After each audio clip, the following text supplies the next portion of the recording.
Olá a todos interessados e curiosos, bem-vindo ao canal Ursa Russa, onde eu conto em português umas histórias dos russos e da Rússia. A história de hoje é o terceiro capítulo da nossa história sobre o Lenin.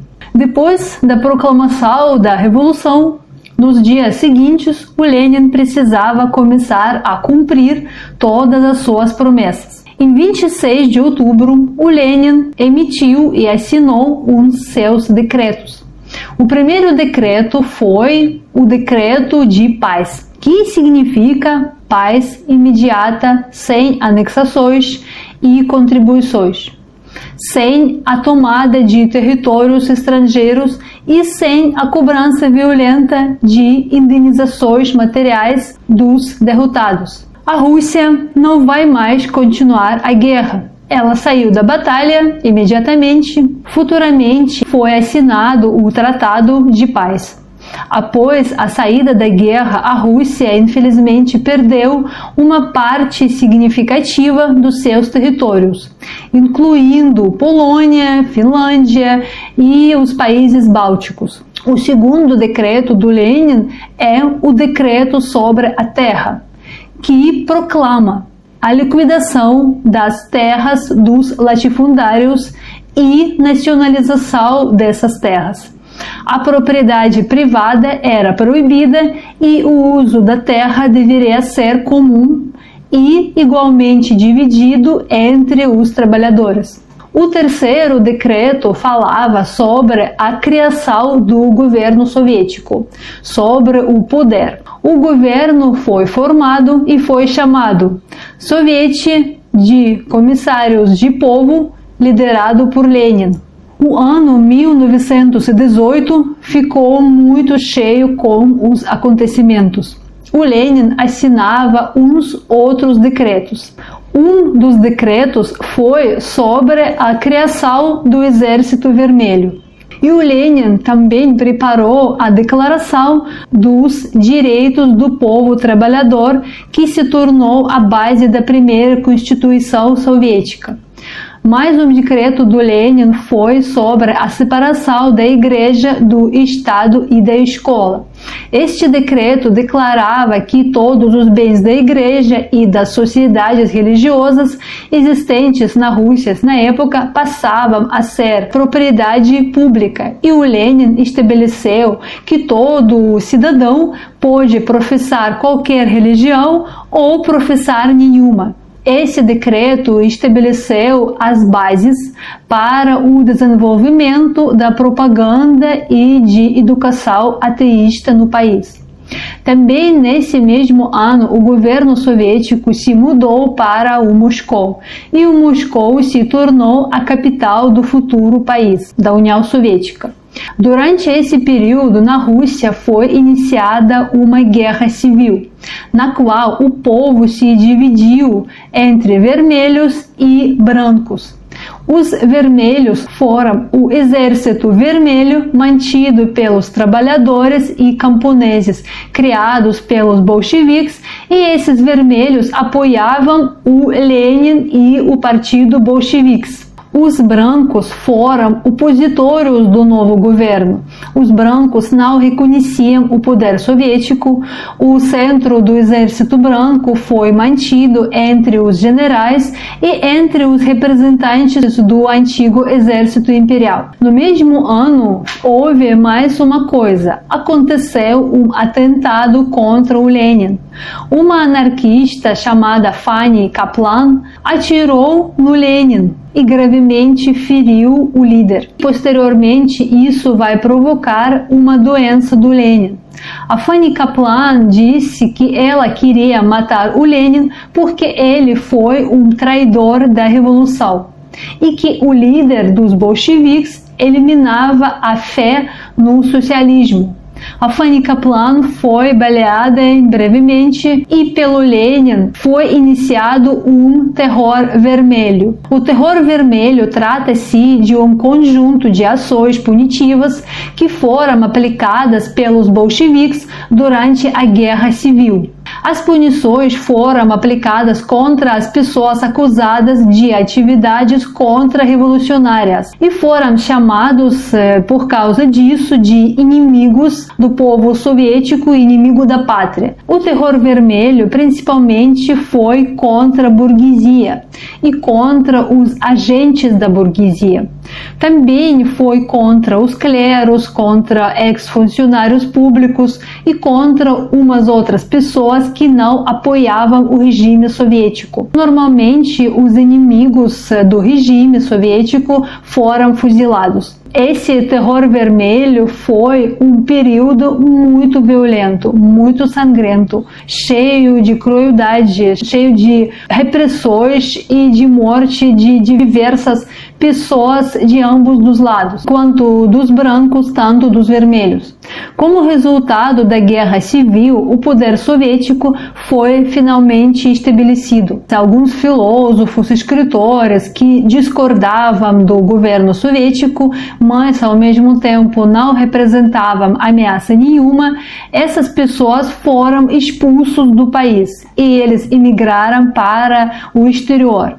Como estava dizendo o Lev Trotsky, não tem motivos para fuzilá-los, mas impossível tolerá-los. Por isso que eles foram mandados ir embora. Depois da guerra civil, o país estava muito enfraquecido. A economia da Rússia estava próxima ao zero.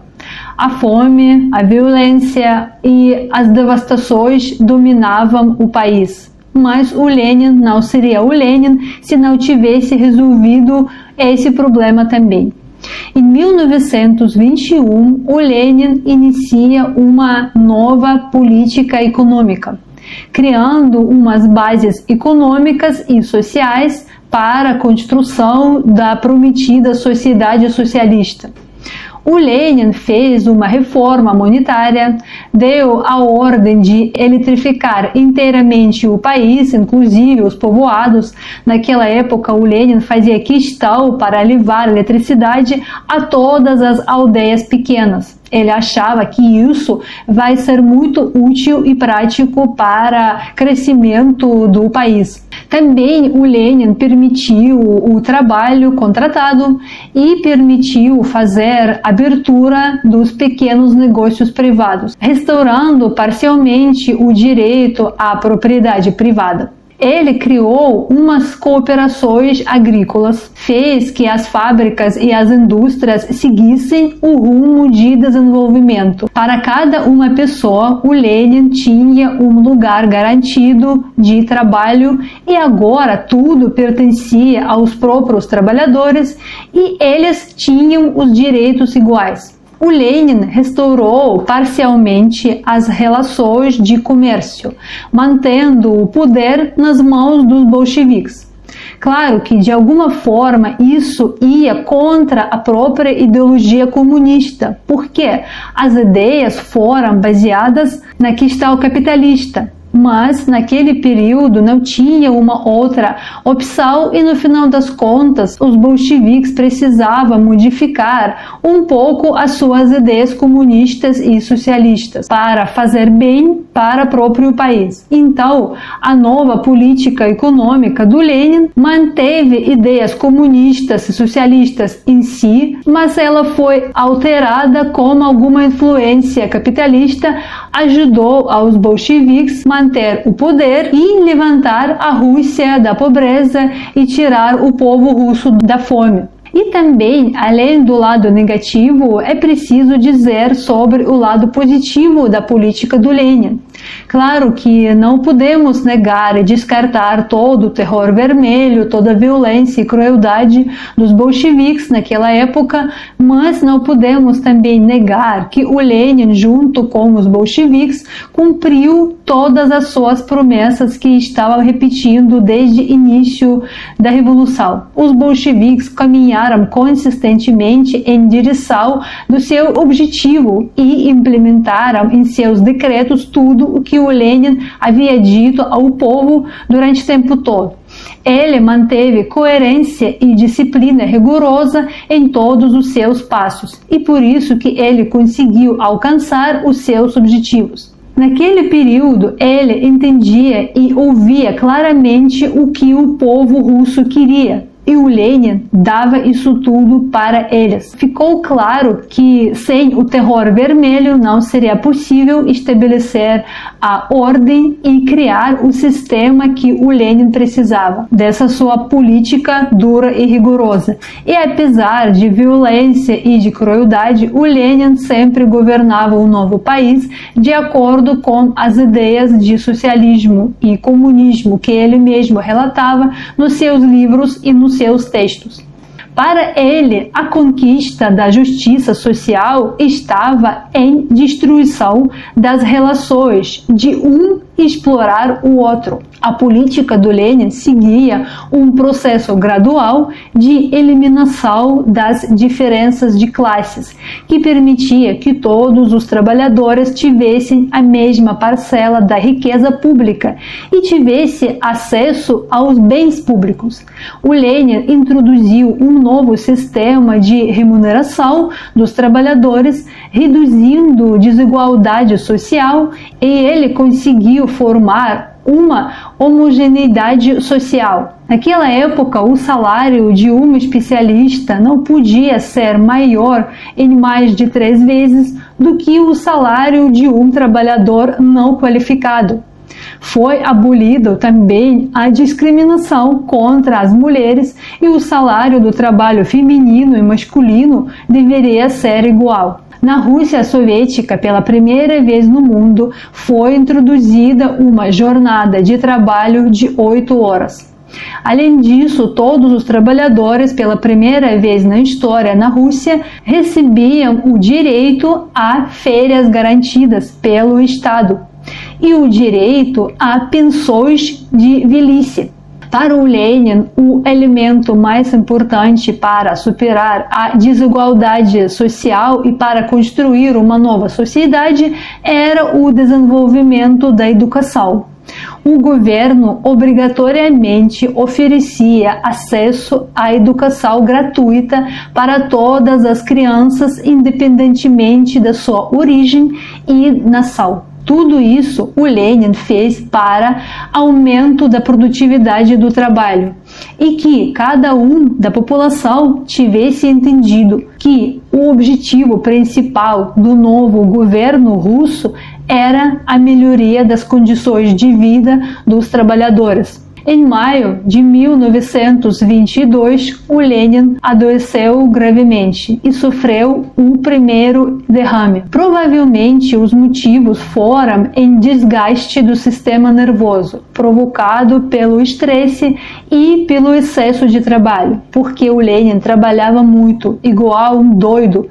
Ele nem tinha folga, nem pegava férias, descanso. Ele era um verdadeiro fanático do seu trabalho e permanentemente fazia reuniões, palestras, pessoalmente tomava conta de cada coisa, continuava trabalhando, fazendo palestras e seu oratório. Pode ter sido que os ferimentos que ele sofreu durante aquela tentativa de assassinato também afetou um pouco a saúde dele. Em dezembro de 1922, ele sofreu o segundo derrame, ficou parcialmente paralisado. Em março de 1923, o Lenin sofreu o terceiro derrame e já isso afetou muito a fala dele. Ele não conseguia pronunciar corretamente as palavras, ele passou a ter uns problemas com memória e começou a sentir dores na cabeça muito fortes. Dizem até que as dores foram tão fortes e insuportáveis que o Lenin pedia ao Stalin que ele desse algum veneno para ele, pois não conseguia mais aguentar. No início de 1924, o estado do líder soviético piorou gravemente. Em 21 de janeiro, o Lenin faleceu com 53 anos. A base da doença dele era a aterosclerose generalizada nos vasos sanguíneos devido ao seu desgaste prematuro. Segundo a outra versão, o motivo da morte do Lenin foi o neurosífilis. Antes da sua morte, o Lenin conseguiu deixar um testamento, e esse testamento era uma carta escrita por ele ainda em 1922. Nessa carta, o Lenin escreveu uma avaliação dos seus colaboradores mais próximos, que foram o Joseph Stalin e o Lev Trotsky. A carta foi lida muito tempo depois da morte do Lenin pela esposa, a Nadezhda Krupskaya, num congresso de bolcheviques na frente dos membros dele. Após a sua morte, o corpo do Lenin foi embalsamado e colocado em um mausoléu, especialmente construído para ele. O mausoléu permanece até hoje em Moscou e o líder soviético continua lá. Muito obrigada por assistir. Escreve nos comentários sobre qual tema ou sobre quem vocês gostariam de ouvir mais uma história. Fiquem bem e até a próxima.